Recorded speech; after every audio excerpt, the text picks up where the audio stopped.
Now for this question, the ordinates of the points P and Q on the parabola with focus is 3, 0 and directrix is x equal to -3 are in the ratio 3:1 and यार y coordinate का ratio 3:1 दिया point P और Q का. If r alpha comma beta is the point of intersection of the tangents to the parabola at point P and Q, they need to find beta square upon alpha. So simple. यार एक काम कर, पहले तुम parabola decide कर, parabola किस kind का है, क्या है, स्टैंडर्ड पाराबोला, डायरेक्ट्रिक्स क्या है -3, ए भी क्या है 3 है, यानी दिस इज ए क्या है मेरा 3 है, तो Y square Y square 4x यानी वाई स्क्वायर 12x, दिस और पाराबोला चलेगा क्या.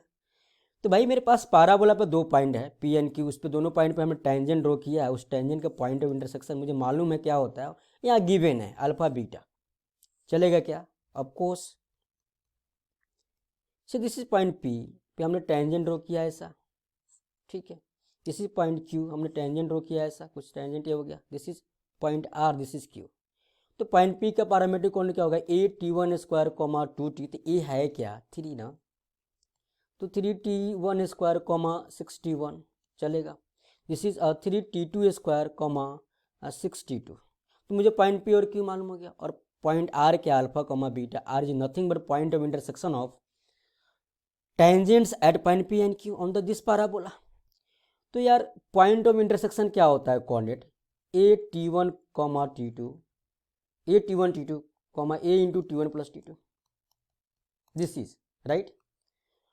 और ये तो याद करने का तरीका क्या है कि a t one t two क्या होता है, ज्योमेट्रिक मीन होता है पॉइंट पी और क्यू के एक्स कोऑर्डिनेट का, ऑब्सिसा का, और जो पॉइंट ऑफ इंटरसेक्शन का, टेंजेंट का पॉइंट ऑफ इंटरसेक्शन का जो वाई कोऑर्डिनेट है ना, वो होता है arithmetic mean of ordinate of point P and Q to the parabola. ये याद करने का तरीका है. तो हमने क्या बोला भाई, यहाँ पे ए क्या है 3 and 3t1 t2 is equal to what, ये तो अल्फा हो गया, और 3t1 plus t2 is equal to beta. मुझे एक और टर्म्स या स्टेटमेंट बोला है, क्या है कि इसका वाई कोऑर्डिनेट का, ordinate means y coordinate point P और क्यू का रेशियो 3:1 है. तो वाई कोऑर्डिनेट है क्या यार, 6t1 upon 6t2 that is equal to 3/1. So from here t1 is equal to 3t2. Point P और क्यू पे जो वाई कोऑर्डिनेट है ना, उसका रेशियो दिया हुआ है 3:1, तो 6t1 अपॉन 6t2 3/1, तो t1 is equal to 3t2. अब एक काम कर, मुझे निकालना क्या है, वेरी सिंपल फंड है, मुझे निकालना है बीटा स्क्वायर अपॉन अल्फा, ये निकालना है ना. So from here we have to write beta square upon alpha, beta square upon alpha that is, beta है क्या 3 इंटू t1 प्लस t2 का होल स्क्वायर अपॉन अल्फा क्या है 3t1 t2.